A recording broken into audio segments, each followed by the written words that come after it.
Happy Saturday, everyone. I'm Jeanette Lenoir with ePluribus America, and we are back again with another edition of EPA Live. Today, we have the incomparable, the fantastic Professor Joseph Mbele from St. Olaf College in Minnesota.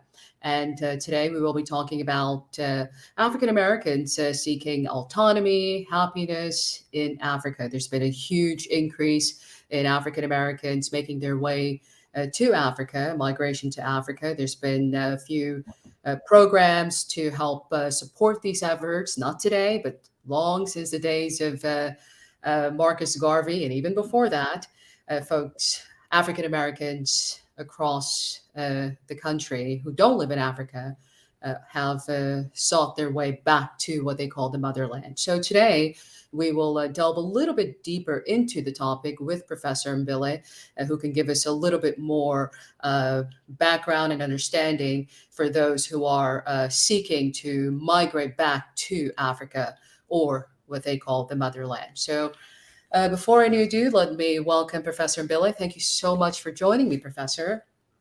Thank you very much for inviting me here. It is an absolute pleasure. When I ran across your YouTube channel, I was pleasantly surprised because you were coming from a different direction. You were coming from a cautionary area because all the rhetoric I was hearing. You have a lot of even Black celebrities that are jumping on the "Go Back to Africa" bandwagon. A lot of them are saying, "Go back to Africa. There's so much to be done there," and you're like, pump your brakes.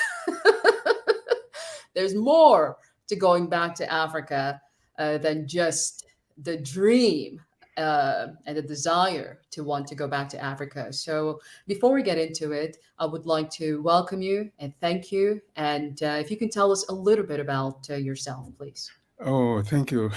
Thank you very much. Um, yeah, you have introduced me properly. My name is Joseph Mbele. I am a Tanzanian. Tanzania is this lovely country on the east side of Africa. I was born in a rural place in southern Tanzania. Um, it's a very pleasant area, high in the mountains, and it's cool most of the year, cold. We grow all kinds of crops, corn, beans, wheat, potatoes. So I grew up helping my parents raising cows and goats and chickens. And yeah, that's my life. I went to school there and all the way through the university in Tanzania. There was one university, University of Dar es Salaam. I happened to have been a good student, to say the least. So I went all the way to Wisconsin, Madison, for graduate school, 6 years in Madison. And then went back to my country when I graduated here. And a few years later, I was recruited by St. Olaf College here in Minnesota. And I'm in the English department. I've been here since 1991. I see. Yeah. Well, this is great. You also teach about folklore, which I also thought was so wonderful and so important, especially today, as people tend to forget the importance of culture in our lives and our makeup and identity. So, can Yeah. you talk a little bit about the folklore background? Yes. I grew up, as I say, in a rural place. Mhm, My mother tongue is called Matengo. mhm. It's one of the many languages in Tanzania, indigenous African languages. Uh, so I grew up in a culture where storytelling is very much part of daily life. And my Right. father was a great storyteller. So I grew up listening to traditional tales and participating, in the telling of the tales, singing those songs. So folklore is just part of how, I was brought up. And then when I was in college in my country, I studied the subject Mhm. formally. And that's really one of the subjects I specialized in when I was in graduate school in Madison, Wisconsin. So I'm a trained folklorist. I record, I translate, I interpret, our African traditions And I enjoy storytelling. And that's one of the subjects I teach at St. Olaf College. I'm in the English department. I teach literature from all over the world, as well as folklore. And yes, as you suggest, folklore is very central in our lives. It's actually the foundation of literature, is the engine that, drives our cultures, and it's part of our identity. And there are just so many things to say about folklore.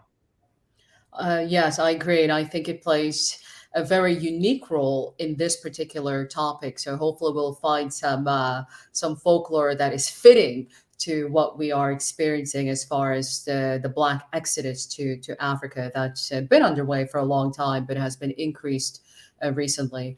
I'd like to play a video because, I want to make sure that folks understand where you're coming from. So let's play a video of what we are talking about, and that way, and then we'll chime on this as we go along. So let's play this one real quick.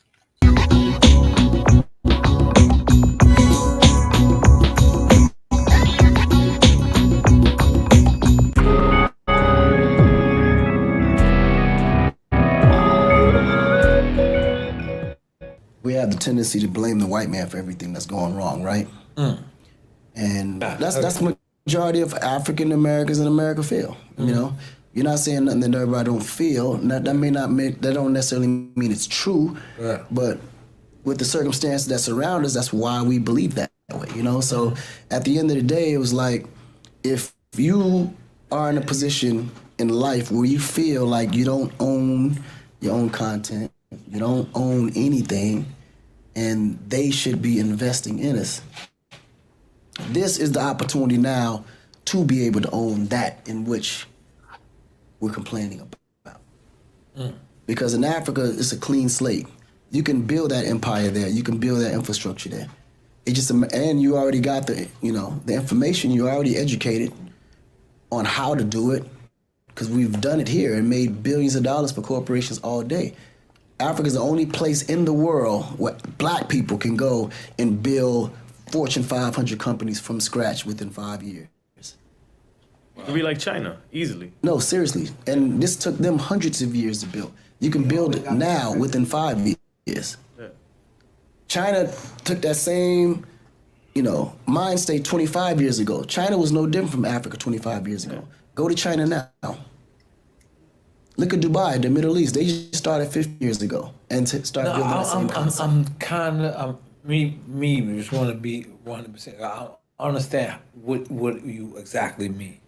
So you're saying that Africa right now, so how can Africa be the new China? How can we say that? So Black people. For all our Black people, yes. Go back to Africa. Okay. Whatever you're doing here, do it there. The decision is not an easy one, and it should not be an easy one. It's not a matter of just packing your bags and going to the motherland, as Africa is known among many of these African American brothers and sisters. It's not as easy as that. You pack your bags here, you go, and you'll be at home over there. Everything will be all right. You'll be among Black people. You'll be embraced. You'll feel at home.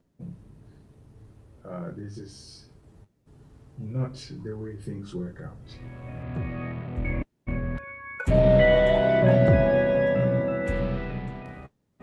But I'm talking here about mental preparation, psychological preparation.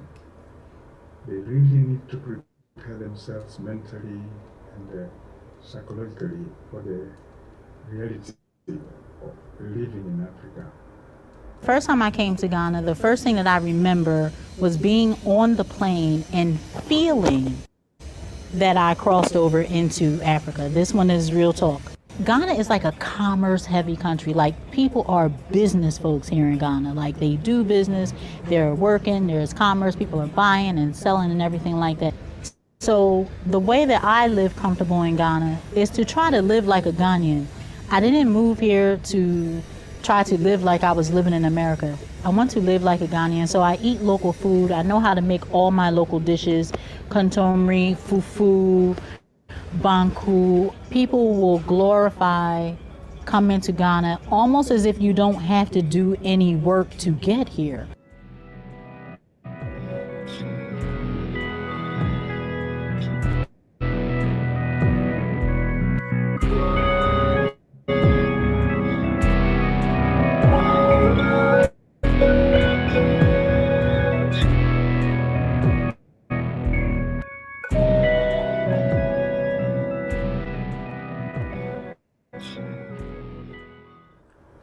And they need to know themselves, to go inwards and understand who they are.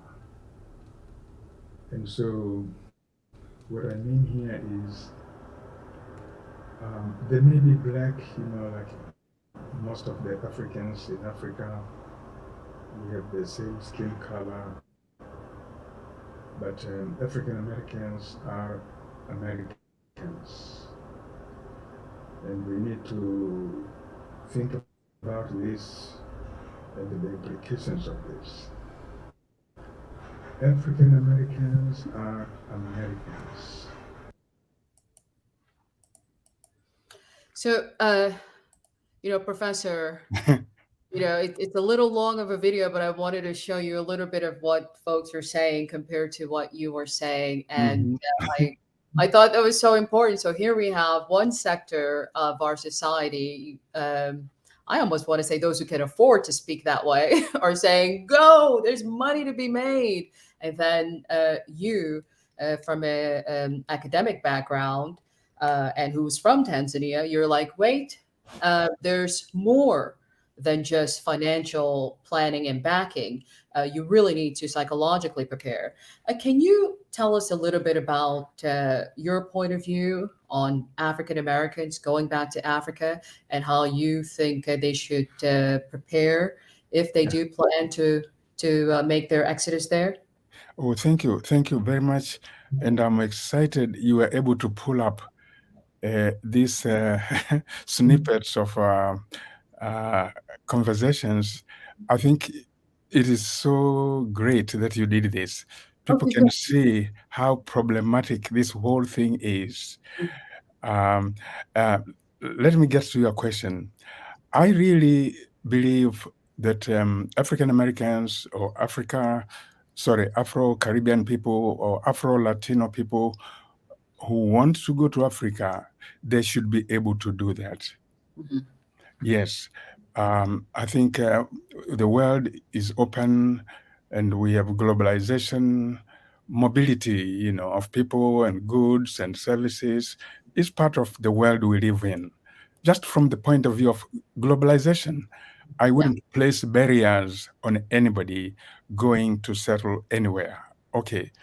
Now, for the specific topic here, we're talking about African Americans.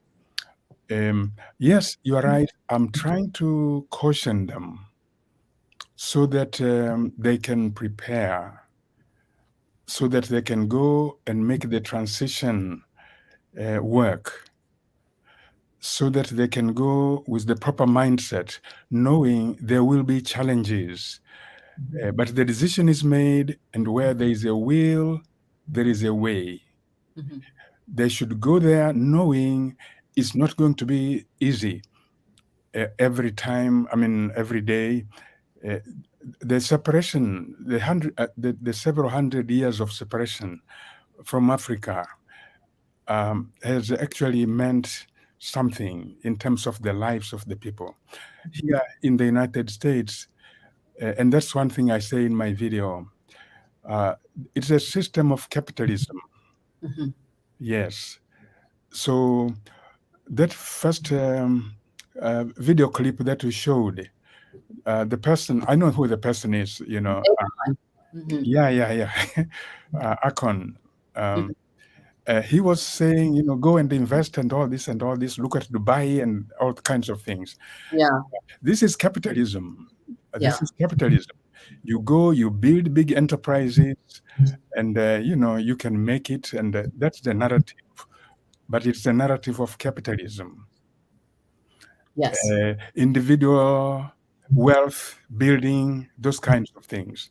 And yes, the opportunities are there. You Yes. can take your millions over there. But my point is this is capitalism. The same system that brought about the slave trade. The capitalists were investing and trying to make money. That's how they enslaved people. Yeah.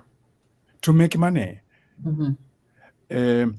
We need to break out of that mindset. Today, capitalism is still capitalism. The big corporations are doing exactly what that person was saying.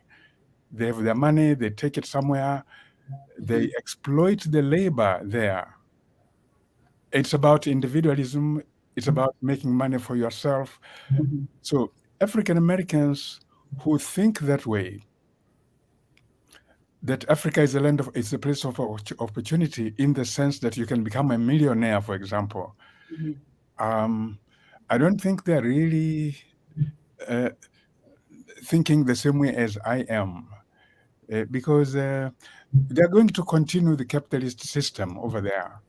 And capitalism is capitalism. It doesn't matter whether the capitalists are white or whether they are black. It's the same system. It will exploit the majority, the working people, the people they employ, whether it's in the plantation, whether it's in the factory, whether it's on the mines. So this idea that African Americans who have money go to Africa and invest, what it means is as long as we are within the capitalist system, they are going to exploit the labor of the Africans. Yeah. Because they want to make money. So there's no difference between them and the colonizer. If that is the agenda, there's no difference. And look here, African Americans, the freed slaves, many of them did go to Africa, Liberia, in the 19th century. They went there with very capitalistic, let me say Western capitalistic mindset. They caused a lot of problems there. They came with these superiority complexes and looking down on the indigenous Africans. We want to avoid those problems. That's all I'm saying. When I say prepare yourself, know yourself, I meant those kinds of things. Know that you have internalized values of capitalism. Yeah. So you need to work through that, and that's why I was being cautious. Yeah. You specifically said African Americans are Americans. That Yes. that African Americans are really no different than what they are trying to escape, that what has kept them in bondage for such a long time. Exactly. In terms of value systems and Exactly. mindset and aspirations, they need to work through that and go. However, other groups make their way to Africa and they are able to, live their capitalistic dreams, make those dreams come true. The Chinese are building immense wealth there. Just about, European countries are still there. All kinds of other countries are still in Africa and benefiting from the capitalistic system still. So why should African Americans be the ones to heed that caution instead of them? Is it because they're Black, they have a sense of duty or an obligation to the motherland, that they have to be more humane in how they live their lives, because other groups don't follow this idea. They are ferocious, Right. and feverishly working their way, building wealth in Africa. So should we be the ones to be cautious about that? Yes. Because my topic on that day was African Americans moving to Africa. That was the topic, very limited topic. But from what I've just said a few minutes ago, it's clear that I'm looking at capitalism as capitalism, whether they are Chinese, the Germans, British people, or Americans. They're coming to invest in Africa. As you say, they're creating wealth for themselves. And so in that sense, African Americans who go with that same mindset will be not different from the Chinese, not different. Now, there's another thing here. Because I was focusing on African Americans, the thing with them is this. They really believe, and I don't blame them, they really believe that they're going there for the benefit of the Africans over there, and for the benefit, of course, of the African Americans. And they talk about Pan-Africanism and solidarity. We are the same people, you know, Black people. So we need to go to Africa, be with our own people. That's the rhetoric.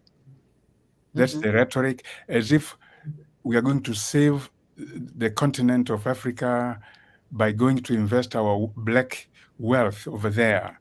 That is the rhetoric. And what I'm saying is it covers up, it obscures the reality that that agenda will make the African American investors part of the problem in Africa. If that is the agenda, it won't matter whether they are Black capitalists or Chinese capitalists. The African people, the majority, the millions and millions of Africans who are the working class and the peasants, you know, they will continue to suffer. They will continue to suffer. Now, the question becomes, do we have an agenda of true liberation, you know, freeing those people who have suffered under colonialism, you know, who suffered under the slave trading days, who suffered under colonialism, who continue to suffer today? Do we have an agenda for the liberation of the masses of Africans?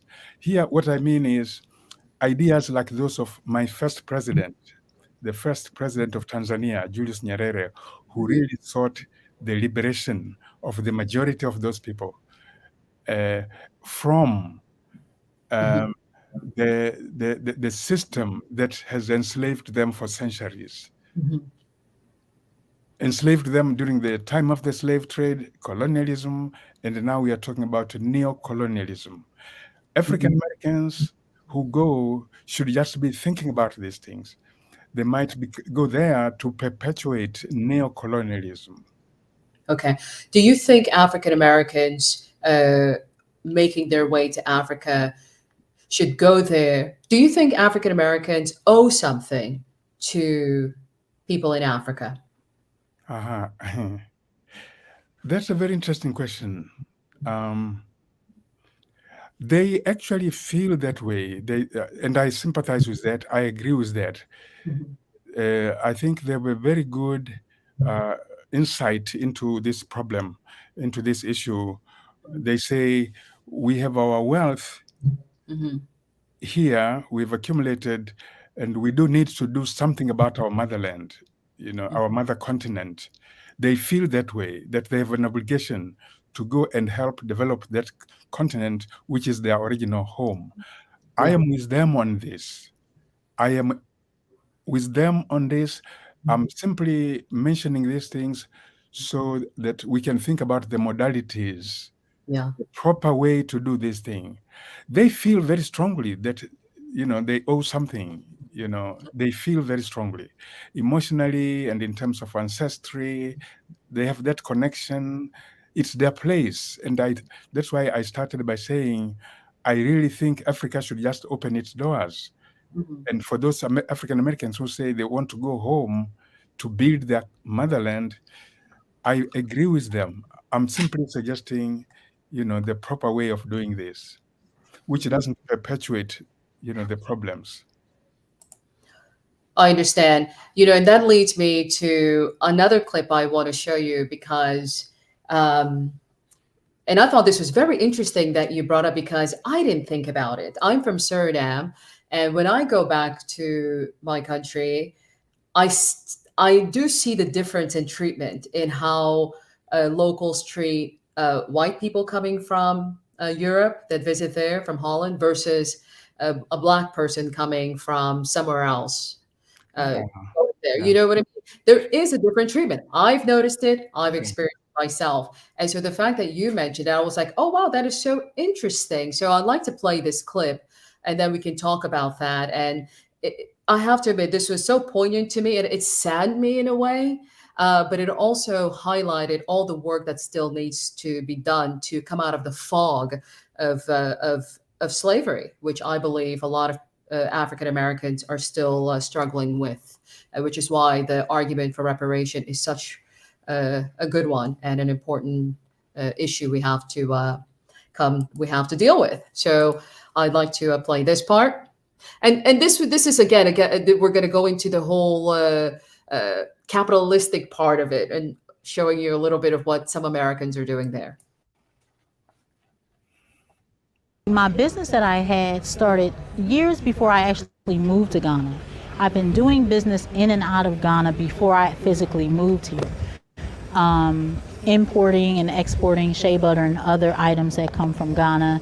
I'm also a fashion designer, and my designs, I've always used only 100% Ghana made and produced fabric. So like GTP, Okosombo, Woodin, things that are produced and made here in Ghana.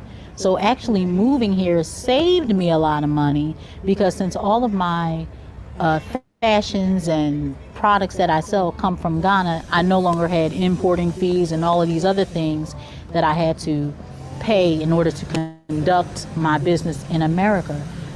So understanding how those things work is how I have been able to move my business along here. And again, and waist beads that I make is easier. My business is easier because, once again, it's always been Ghana products. But when you're exporting them into the States, it's very expensive. So moving here and being able to just do all of my business here, it's been easier for me. Don't look at things from a racial perspective or with a racial lens. And that can be a problem. So the effect of, you are being black does not carry much weight, does not carry much value in Africa. The Africans don't even think about it. So you're not going to be treated differently because you are black. And then the Africans don't have the same view of white people that African Americans tend to have.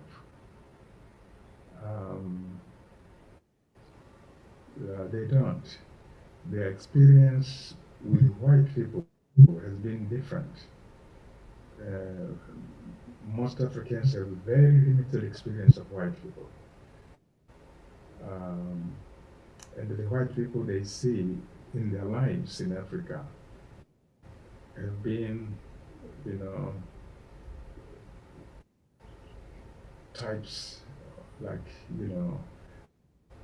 teachers, doctors, missionaries, volunteers, for example, Peace Corps volunteers. So you find an African growing up in an African village, and his only experience of white people is that Peace Corps volunteer in their village, who is a very popular guy, or that missionary in their village, that doctor in their village. So African Americans moving to Africa will see the Africans there have a very different attitude towards whites. And they tend to have just very positive attitudes towards whites. And this can upset the African Americans whose experience of whites in the USA is different. It seems to me that's a point that needs to be considered very, very carefully. African Americans who have moved to Africa express various sentiments about this. They are disappointed, they think the Africans are, deferring too much to the white people, and that the Africans are not aware of, white supremacy and racism and things like this. It's a complicated issue, but I'm saying, it needs to be considered, and it's not going to be easy for those African Americans who go to Africa.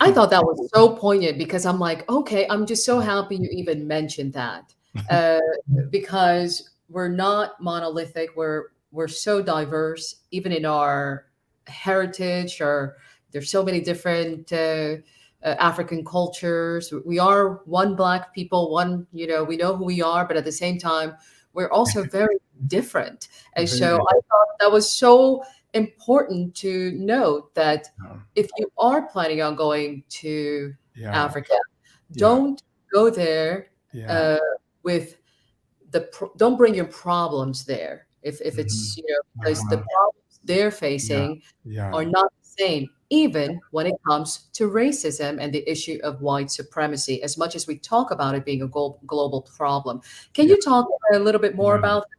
And I really appreciate your selecting of these particular clips. You bring the issues to the fore in ways I never thought possible. Oh, good. And it gets to be very stimulating, and really thought-provoking. Thank you. And it is true. African Americans, when they land in Africa, when they go to Africa, they will be very unhappy. They will be very bothered by the way Africans treat white people.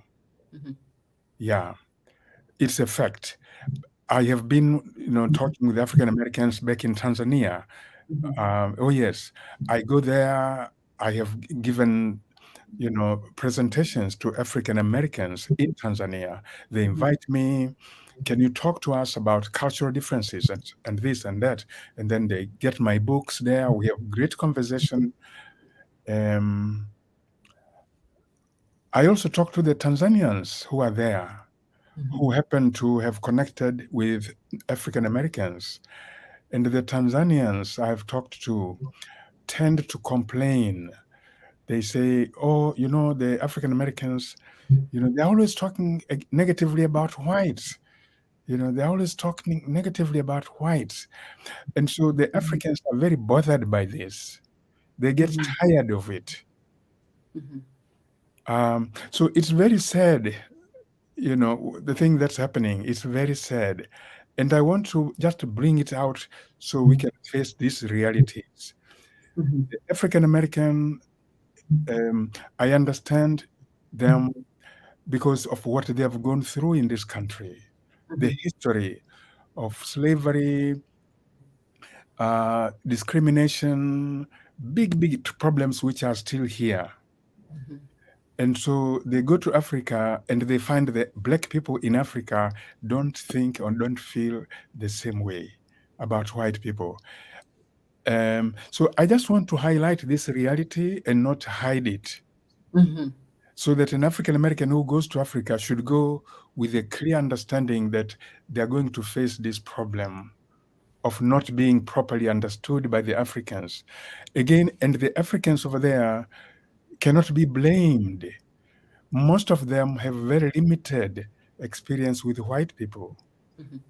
Just like I say, most of them have been taught by a white school teacher who was a Peace Corps volunteer in their village. Mhm. The hospital in their village was built by some volunteers from some missionaries from Europe. And Yeah. the governments in Africa, for example, in my country, the governments acknowledge the contribution of these foreigners to the health care in the country for more than 100 years. And more than 100 years, they are the ones who run the hospitals. Most of these hospitals, many of the schools, colleges, universities were built by these white, expatriates, missionaries and so on. So when you go into Africa and you are talking with the Black Africans there, you are an African American, just be aware what you are getting into. Try to understand the people before you talk to them or while you're talking to them. They should also understand the African Americans. Mhm. It works both ways. And that's what I have been trying to do in my own life. I am well connected with African Americans here in Minnesota. I attend their events, their meetings. They love to hear me talk about Africa, African traditions. They appreciate that I'm helping them to understand their roots. Right. It's homework that has to be done on both sides. Mhm. Africans need to study their history and the history of African Americans. Mhm. African Americans need to study their history and the history of Africa. That has not been happening. It has not been happening. There's great ignorance on both sides. Yeah. How do we overcome this ignorance problem? Do you think we can overcome this ignorance problem in the era of technology and the advancement of artificial intelligence? Do you think that we have an opportunity to bridge that gap, especially when we're looking at certain states across the country that are changing history, they're changing language to really soften the blow of truth when it comes to slavery, the Middle Passage, the building of America, basically how we got here, and civilization as we know it. Language is changing, history is being reshaped with the political viewpoints to help one party over the other. So, how do we overcome this ignorance issue? Can we today? I am very optimistic, 100% optimistic. I'm a teacher. I go into that classroom every day because of optimism, and I'm always fired up. Mhm. I am a writer, as you have noted. I write these books with great zeal and determination because I know I have a role to play. It's going to change, people's mindsets. I am 100% optimistic. We should study the history, the material is there, and as you have said so correctly, the technology is there. It is so easy now to learn. And it can be done. I give these presentations, as I have said, when I'm in Africa and when I'm in the USA, and I go into these gatherings with a lot of excitement and seriousness. I have now started a YouTube channel, as you can see. Oh, yes. And I'm getting a lot of followers. There's that optimism in me. The short answer to your question is yes, yes, yes, it can be done. Yeah. Yes, but we just need to put our energies into the enterprise. Yeah. So obviously, as you know, this isn't a new phenomenon. From the days since the 19th century, the days of Marcus Garvey, and even after the First World War, there was talks about moving African Americans to Africa. I want to point this out. There was a resolution, a Senate concurrent resolution number 21, was written by Senator Tory George McCallum. And McCallum made clear that the spirit of race consciousness he cared about belonged to white people. And he he wrote that our country, America, may become one in blood as it is in spirit, and that the dream of America's forefathers is to be realized in the final colonization of the American Negro in his native soil. Um, and it, the resolution, at least in Mississippi, passed 25-9 before, they were looking to not just Lincoln after emancipation. Lincoln was also aiming to relocate African Americans back to Africa. So there's always been an effort either by white Americans or even by great African leaders like the Honorable Marcus Messiah Garvey. Is America a white country, and should Black folks in other places eventually make their way back to Africa? That's a great question. As I said at the very beginning of our conversation, I acknowledge that there are African Americans who desire to go back to Africa. I support those ones fully. I also know, and you will hear it in my YouTube video, not all African Americans want to go elsewhere. And and we all need to understand their point of view and respect it. For example, they say, we built this country. Yes, and it's true. Through the labor of their ancestors, 400 years or so, they built this country, and therefore they have ownership right here, and they don't want to go anywhere. One needs to hear that argument. One needs to respect that argument. Nobody should try to push them out. Those who want to stay here, and they say this is the country that their ancestors built, we need to say they need to stay here. They need the equal rights. They need all the opportunities that are available to them as Americans. And that has not happened yet. So people who want to chase out Black people, I don't think we need to stand with those people. No. The Black people have an argument that they built this country. They deserve equal rights, equal opportunities in this country. I will say that a million times. The ones who want to go to Africa, absolutely, I also support them, and they have their own reasons. Our ancestors came from there. Emotionally, psychologically, I feel connected with Africa more than any other place. That person, we need to listen to them. I will support them. I'm just helping them to make the transition work. Yes. And the psychological part, major part of it. Exactly. And I'm there for them. In the USA, and when I go to Africa, I talk to those groups in my country. I want to go. I know I've connected with some African Americans who have actually moved to Rwanda. So I want to go to Rwanda. I want to go to Ghana to send the same message of this is how you need to understand the culture. This is how you need to deal with the Africans. This is how you need to understand them when they call you a white person. That was my last video, by the way. Which has caused a lot of controversy and a lot of excitement. So I want the African Americans not to be upset when the Africans call them white people. They don't mean anything bad at all. So, thank you. So funny, because even within my own culture, when I go back to my culture, some of my family members or the elders, really, when they speak to me, they refer to me as like a white person, and I'm like, oh no, sir, I'm Black. They're like, and they laugh at me almost. Exactly.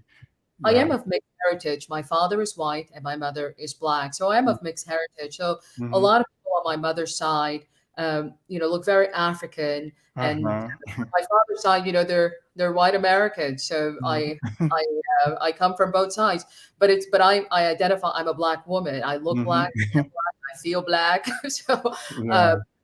So when I hear this, when I go back, I'm like, I take no offense because and I know where they're coming from. Right. But do you think that's part of the ignorance gap? Should they, you know, how do we, can we fix that? Should we fix that? Is that even fixable? And even though I understand what it really means to them, you know?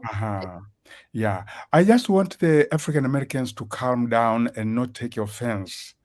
That's why I made this last video. When Africans call African Americans white people, that's the title of the video. I really sincerely feel sad that Americans feel offended. They are hurt, you know, they are hurt when they're called, and I'm very sensitive to their feelings. Yeah. And so I made that video to help them process this thing properly so they can live in Africa and just understand the Africans mean well. Yeah. It's very hard, but I'm begging them to understand the Africans mean well. And I'm one of those Africans who grew up with this notion of calling foreigners like that Mzungu. I understand what the Africans mean and where they're coming from. So I want the African Americans to listen to me. Yeah. Yes, because we mean well. I want them to be welcome in Africa. I want them to succeed. So how do they mean well? Can you explain that? Yes, what it yes, means? Yeah. yes, yes. They notice you speak differently. They notice your mannerisms, your way of doing things here and there, you know. I mean, it's just they notice the difference, and so they call you a white person just as they would call somebody else a Chinese. They would call somebody else an Arab. There's no offense, there's no negative intention or connotation. It's a very innocent kind of thing. Now, of course, the educated Africans, let me use the word educated. I don't like it. It's very problematic, but let me use it anyway. All right. The Africans like me, I wouldn't call you a white person because I know better. Right. You know, I don't have that. I'm not that. Let me use the word naive or, you know, I know better than to call you that because I know what you want to be called. Yes, Right. I know what you want to be called. But I'm talking about the many Africans who didn't have the kind of exposure that I have, where they would get, you know, a sense of how to actually describe people, how to identify people, and how certain ways of identifying might hurt them. I'm a different person. I wouldn't call you a white person. You know, I wouldn't call the African American from Chicago a white person, but my young brother who lives in the village will. Oh, okay. So, yeah. But they're really calling you an American. Is that what you're saying? Hey, let me put it this way. I have avoided to a large extent the idea of separating myself from my people. When I'm in Tanzania, you'll find me with very ordinary people everywhere on the streets, you know, in the restaurants, in my village. I have videos of me in my village. I'm very comfortable there. People, I've never separated myself. Despite my college education, my travel around the world, being a professor in the USA, I mingle very well with people in the villages in my country. So I do not separate myself. Some Africans, unfortunately, after they've gone to school, they've been abroad, you know, they pick up mannerisms and they create a distance between themselves and the ordinary Africans. I'm not that type of person. Yeah, I understand what you're saying. There's a lot of that even within my own family, those that have gone in different directions, and you wouldn't even think that they had one time belonged to this one family, that they came from this route. You would think they were, you know, born elsewhere and were born, you know, Chinese. Yeah, and that's something that bothers me a lot, and I think it's part of the miseducation that goes on in schools. Yeah. That's why I said earlier, when I used the word educated Africans, I said I'm afraid of that word educated. Yeah. It was precisely because of these things. A lot of the things that happen in schools are not education. Yeah. It's a lot of miseducation, a lot of indoctrination, which leads those people to see themselves as better than the Yeah. people on the streets, the people in the village. And I want to destroy that. That's not education, that's miseducation. Yeah. And, I you know, think it kind of goes, education has to do with you embracing your identity, knowing where Yeah. you came from, being proud of yourself as a human being. Oh, yes. And respecting all human beings. That's education. I agree. And I liked what one of the other what the lady in the video said. I think she has that fashion line. But she said when she moved to Ghana, she became a Ghanaian. She cooked their food, you know, lived just like Exactly. they did. She embodied the culture fully. And Exactly. that was part of her success in Exactly. where she is now. So even those that are seeking to go the capitalistic route, that's still certainly possible, but it won't be as successful if you also Yeah. embody, incorporate the Yeah. cultural root and Yeah. In fact, I was going to comment on that when she was speaking, and that's the kind of thing I want. She's there, she's buying the products, she's selling, and there are two ways to go. You can Yeah. go the individualistic capitalist way, where you accumulate wealth and like become a billionaire, Right. or you can go the way of the social entrepreneur. Yeah. You make the money and it's there, you know, for you to do social programs.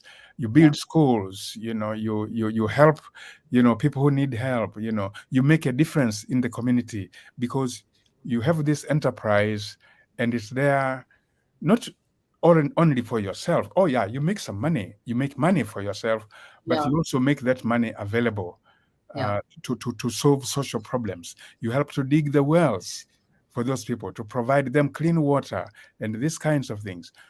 So this is an opportunity for me to clarify what I said earlier. Mhm. You have the money here, you want to invest in Africa, but I want to know, investing for what? To become a billionaire or to help solve the many problems in those African villages? I think I go for social entrepreneurship. Mhm. Yeah, so there's the element of capitalism there, which I embrace because I've thought about it carefully. But there's also the idea of the social entrepreneur, which I really think would be the best for the African Americans to take. And for the Africans too, And because for the Africans too. yeah, they Yes, participate in the building of their own community. exactly. That's the way to conclude this part of the conversation. Let them go. If they've those millions, start enterprises over there. And then as years go, they do make a difference in the village, in the community. Yeah. That's right, exactly. Well, Professor Mbele, we've reached the end of our program, but we don't stop without we ended with a question of the day. So I would like to ask you the question of the day, which I will put up now. And the question of the day is, should gay rights be considered in U.S. foreign aid policy and allocation to Africa? And, you know, the LGBTQ plus issue has been kind of a big one with trans women being recognized for Women's History Month. There's been some uproar about that. There's this question about what is a woman. People can't answer that question these days. The whole issue, womanhood has become a political football game. It's a political tool to smack the other side with if you don't answer the question right. So, which is why I brought up the issue again, because gay rights are human rights, I believe. But not everybody feels that way, and certain cultures and countries have their own heritage and their own cultures that they want to preserve and protect, and everybody has a right to do that. So we're at an impasse, which is bring this question up because this is a serious issue that's being debated right now. So, should gay rights be considered when it comes to allocating foreign aid? Yeah, I know whatever I say will be controversial, whatever I say, it will definitely provoke controversy. I know that. I think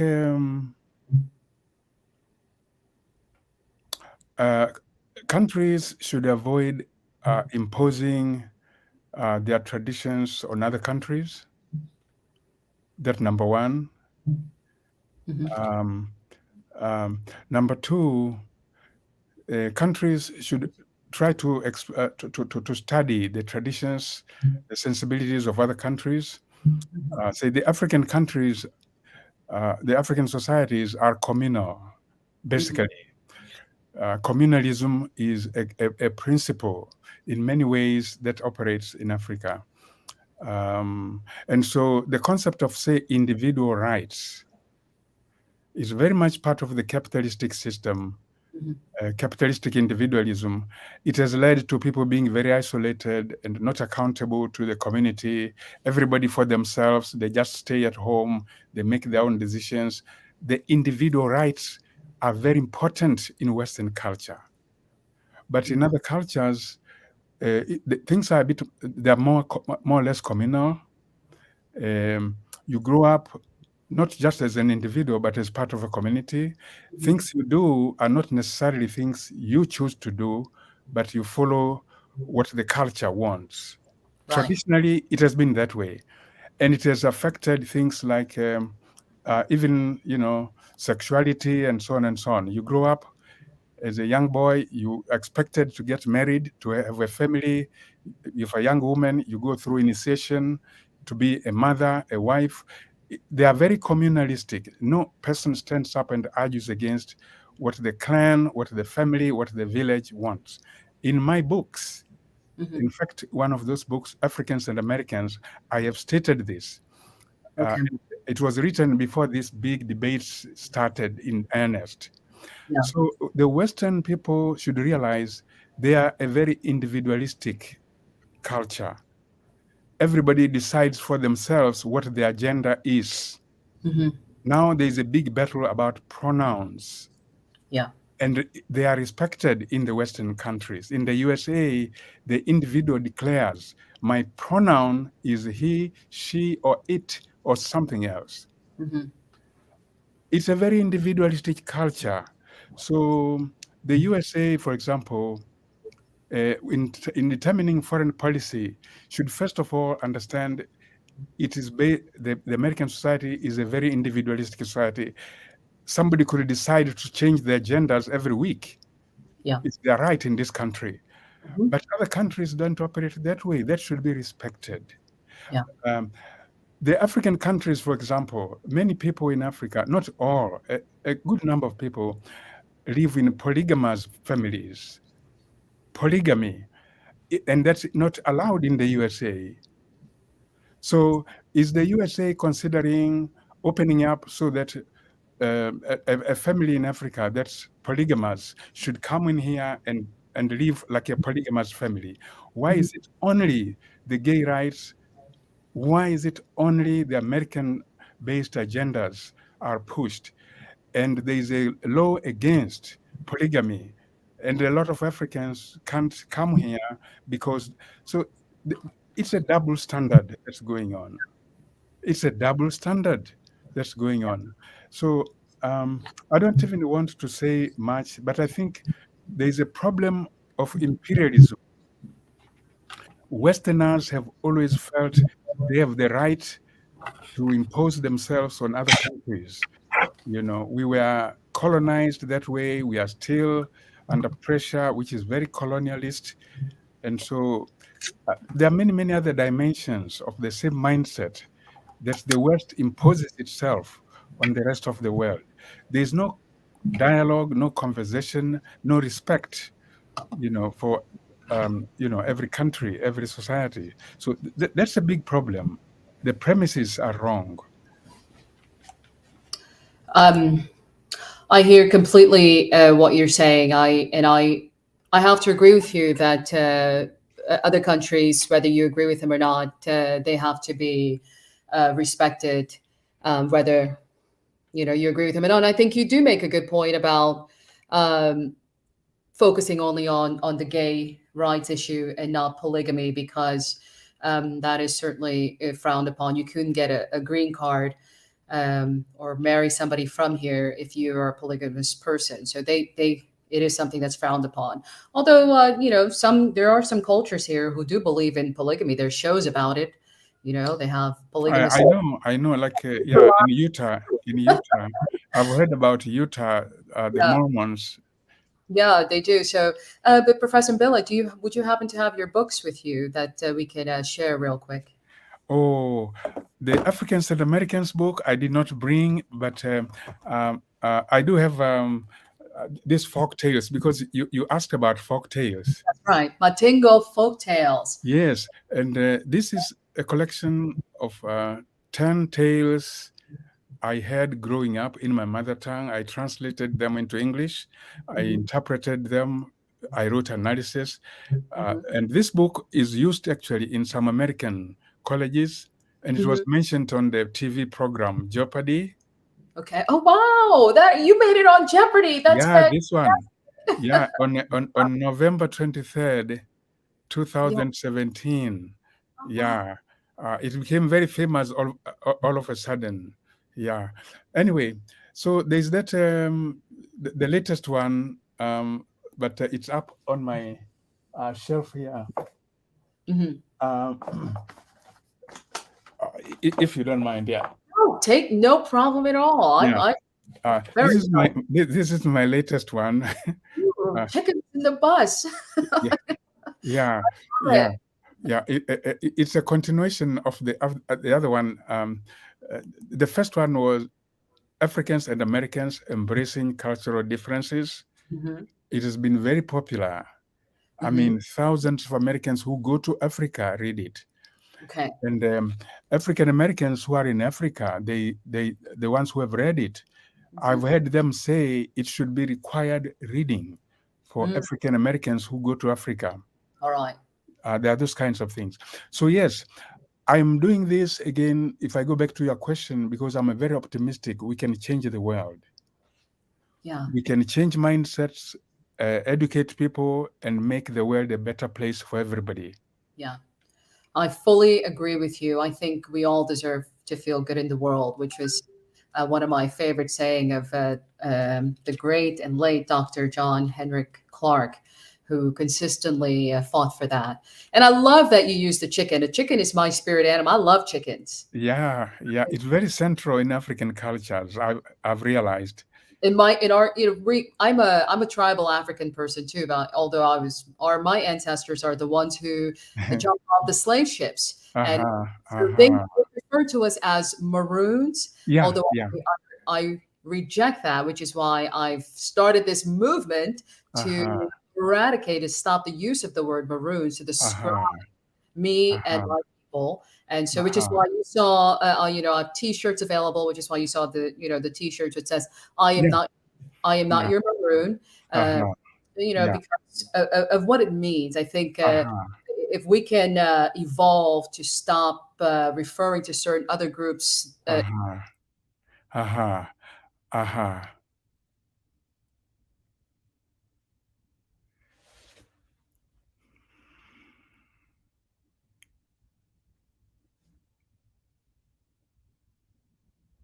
Or offensive. There we go. So yeah, I think we have a lot of work to do. So hopefully the word maroon, it will be something that maybe, Professor Mbele, what do you think about the word maroon? Thank you very much. I was going to say, I read a lot of the literature from the Caribbean. I teach Caribbean literature and folklore. Yeah. The poetry, the plays, the novels, and the name maroon has come up again and again. The folklore of Jamaica, for example, and the Maroons, they escaped. They went to the mountains, and I think about the woman leader, Nana, Auntie Nana, Nana, and Derek Walcott, the great poet.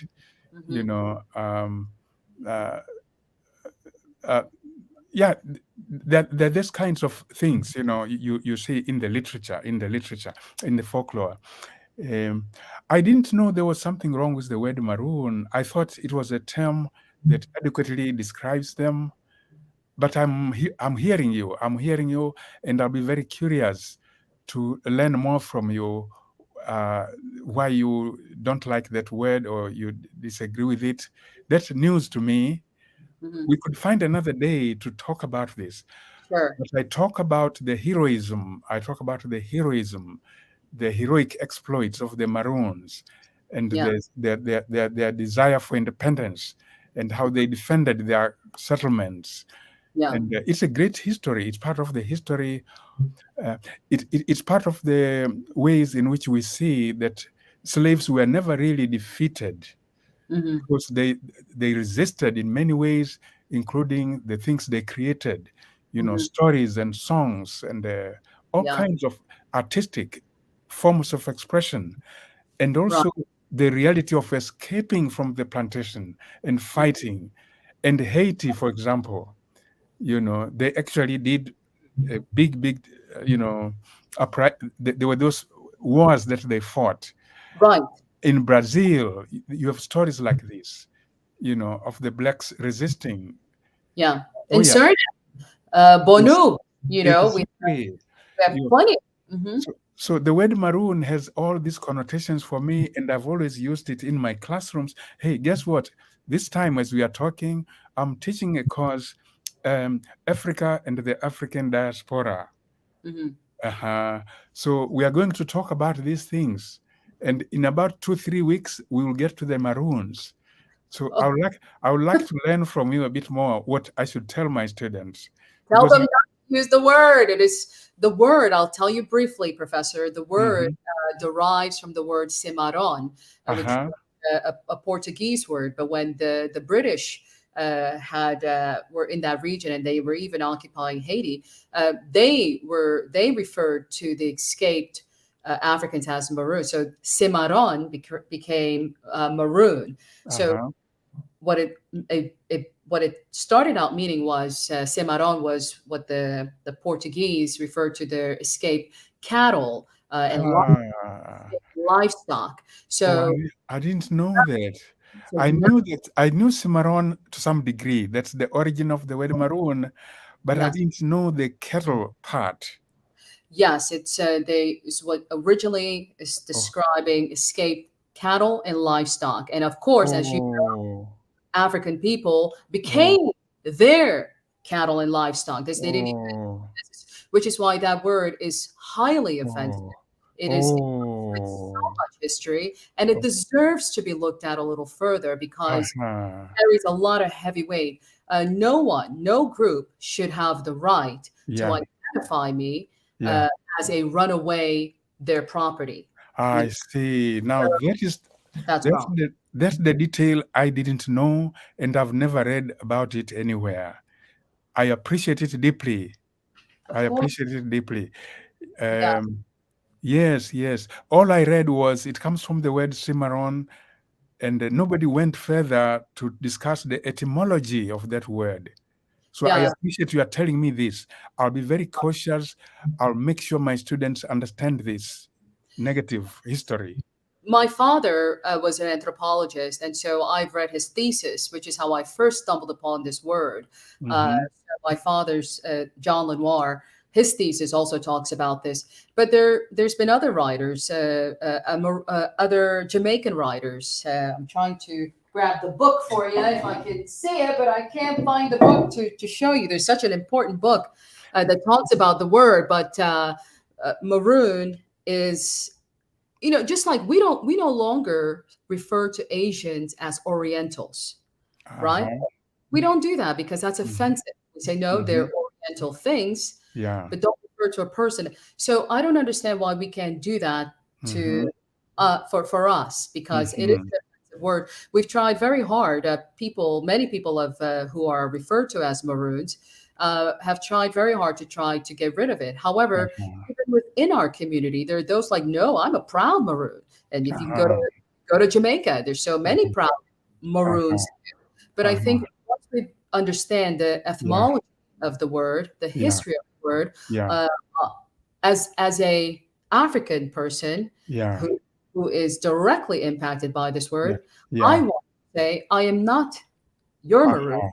Uh-huh. I'm a Pamaka person. So my Yeah. tribal is Pamaka. So every Yeah. tribe, instead of calling us all maroons, every Uh-huh. person, just like in Africa, if you go to Yeah. Africa, Yeah. Yeah. Yeah. lump In them all. fact, yeah, the great writers from Jamaica, people like Michelle Cliff and Brathwaite, Kamau Brathwaite, and all kinds of people. Yeah. The Rastafarians, I see the Rastafarians as a modern embodiment of the maroon spirit. If I use the word maroon in a positive way, yeah, even Rastafarianism, belongs to the whole history of resistance and rebellion. So that's the way I was reading it, but I appreciate you are telling me this. This is a very important book that Mhm. also talks about it. This is a great book. Yeah. Hard to read, but this directly talks about it. Uh-huh. And Yeah. it's Thank you for bringing up that dimension. It's Yeah. very important for my students to hear this. Yes. Yeah. So Yeah. they'll put it in context. Please. Thank you Yeah. so much, Professor. Yeah. I really appreciate you being interested in the word maroon Absolutely. and thank you for bringing it to your students, because it's through our young people, I believe, Mhm. we have an Mhm. opportunity Mhm. to right wrongs and to understand why certain things are the Yeah. way they do. So we Yeah. need to Yeah. dig a little deeper. So I Yeah. appreciate all the help you can provide me in this movement to Yeah. stop use of the word Yeah. maroon. Absolutely. I appreciate it. Absolutely. I'll follow your work and I'll be in touch. I'll Thank you. learn a lot. And first of all, you have taught me something here about the history of that word. Yeah. So, Okay. yeah. Well, Yeah. thank you. Well, Professor, this has been such a wonderful conversation. I've learned a great deal too. I hope my listeners are also learning something, especially those that are planning to make their exodus to Africa. Okay. Get ready, get your mind ready, not Yeah. just your pocketbook. Yeah. Thank you. It's been a pleasure. I've learned a lot also. I'm so, absolutely. Thank you so much, Professor. And thank you all for joining me again this Saturday for another edition of EPA Live. I'm Jeanette Lenoir, and this is Our American Culture.